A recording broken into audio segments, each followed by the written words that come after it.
been 9 months since China abolished its one-child policy. All couples are now allowed to have 2 children. And some government officials are looking for ways to encourage a baby boom. Doing it starts with me is the phrase used by officials in one city in Hubei province to urge Communist Party members to do their bit and have a second child. But just because the policy's changed doesn't mean families are rushing to have baby number 2.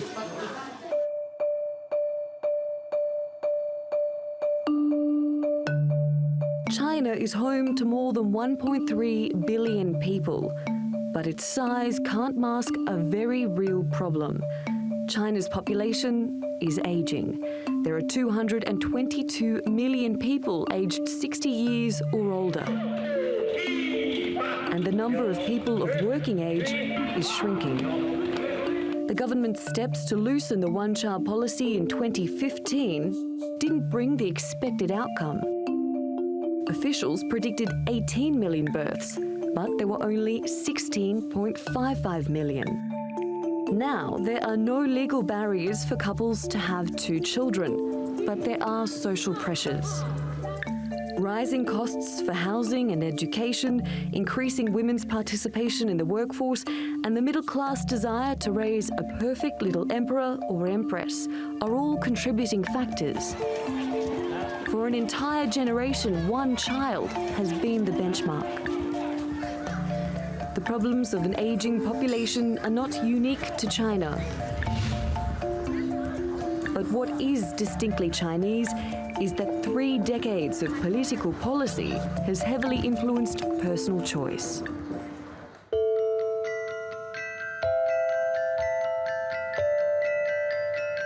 Since 1980, the one-child policy has shaped modern China. By some estimates, 400 million fewer babies were born during the policy's lifetime. There were exceptions to the rules, so some couples could have 2 children. But the policy also led to forced abortions and sterilizations. And fetal sex selection has left China with more men than women. The policy has created the 4-2-1 generation, and with it, a lot of pressure. Once the children grow up, they're responsible for taking care of their elders. And it's the one-child generation which will decide whether to have 2 babies, one for the family and one for the nation. Natalie Pohonen, The Newsmakers. Well, joining me now from Washington, D.C. is Mai Fong, journalist and author of One Child, the story of China's most radical experiment. Thanks so much for joining us. You've argued that the one-child policy caused damage and trauma to many Chinese. Tell me why. Well, Imran, one of the reasons is because it's created this very imbalanced population in China, which is one of the problems that it faces now. So you have too many men and too many old people. That's basically, in a nutshell. 1 in 4 Chinese will be over the age of 60 by 2050. And so that creates a huge difference in the dependency ratio. Right now, you have about 5 working adults to support 1 retiree in China. And in about 20 years, that's going to change to 1.5 adults to 1 retiree. That's really a lot to put on the shoulders of young people. And the other issue, of course, is you have too many men. Because of the tight strictures in the policy and because China has historically been a very male-centric culture, many people chose to have that one child be a son. So now you have a problem with over 60 million sort of missing women, women who were never born, who were given away, who were killed at birth. So where are you going to make all these new babies for tomorrow when you're missing the mothers of today? Yeah, interesting. Now, so looking at it from the government's perspective, they would argue, okay, so for 3 decades or so, we needed this to curb overpopulation and grow our economy, and we prevented 300 to 400 million births. Now the conditions are different, and we don't want to slip into the problems that Japan and other countries have. Therefore, we've relaxed it, and the conditions are ripe for us to now relax it. Tell me what's the problem with that perspective? Well, the problem with that perspective is many people argue that China was already in a state where they could have reduced population without such harsh measures as the one-child policy. If, Japan, South Korea, all these other places, their populations also dropped, and they never needed to do anything as severe as the one-child policy. So China did, and so now it's facing the same problems as Japan and so forth, but they have much less, at a much faster rate. So China, as a per capita GDP, is only 1/9 of the U.S., for example, 1/7 of South Korea's. So it's basically got a first world problem without having arrived at first world status yet. So the one-child policy basically accelerated something that and made it arrive at a place much faster than it should have before it's fully prepared to face it, before it has the resources that some place like Japan has.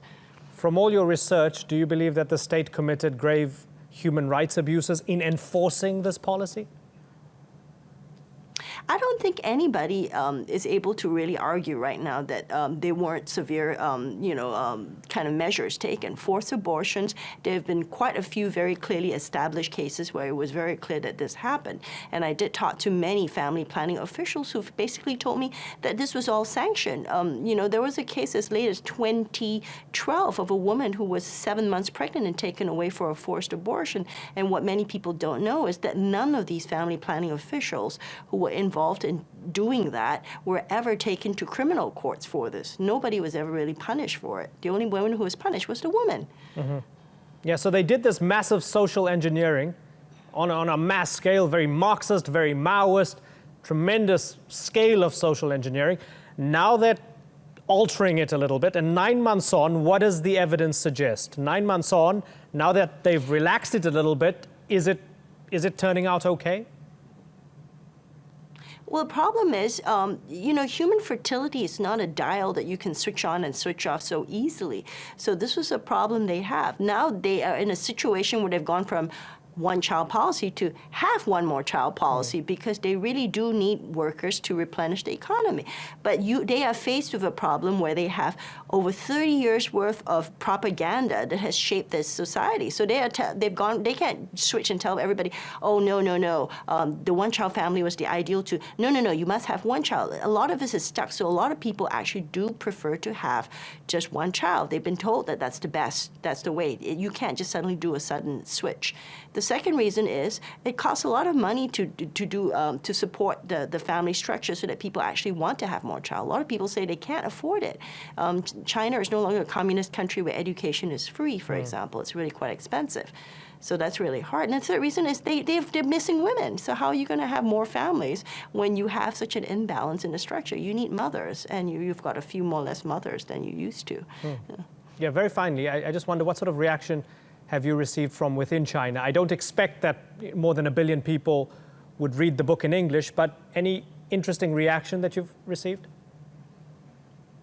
Well, I think one of the interesting reactions I have is a lot of the people who've been able to read my book, and so far it's only been out in English, are of course educated children who are the beneficiaries of the one-child policy. So a lot of them will come to me in my talks in U.S. and colleges, say, for example, and say, you know what, I wouldn't be here if not for the one-child policy. And I do agree, that's quite possible. We have received over a third of, international students from China who are mostly beneficiaries of the one-child policy. But of course, I'm not going to get the farmers who don't have a chance to get a bride to come up to me in England or the U.S. and say, I'm here too. I'm not going to get the mothers who are mostly peasant women who are forced to take away for forced abortions who will come up to me and tell me that. They're not going to be around in a U.S. university or a book talk in New York to be able to make those things. So I feel like I have to be saying their stories for their behalf. Mai Fong, the author of One Child, the story of China's most radical experiment. Great to talk to you. Thank you very much.